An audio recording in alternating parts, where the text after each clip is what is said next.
Яг нь долларын үн одоо яг энэ валютын үн бол ерөнхийдөө нөөцдөг холбоотой байдаг. Тухайн улсынхаа. За тэрнээс гадна бол яг тэр нөгөө суур валютын индекс буюу бусад валютуудтай хэрхэн харилцаж байгаа харилцаа бас гарч явдаг. Одоо жишээ нь долларын индекс гэж гардаг шүү дээ, тий.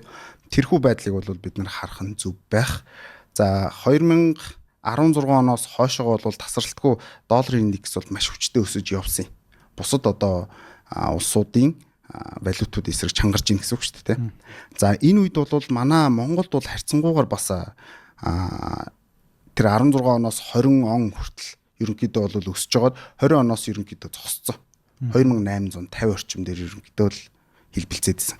За тэр үед бол одоо юу гэдэг улс орнууд бол ер нь хийдгэлтэй яг энэ одоо долларын одоо яг гол одоо харьцаж байгаа валютуудынхаа эсрэг бол одоо бодлого баримтлаа, одоо хүчээр баримт гэдэг юм уу те. Тиймэрхүү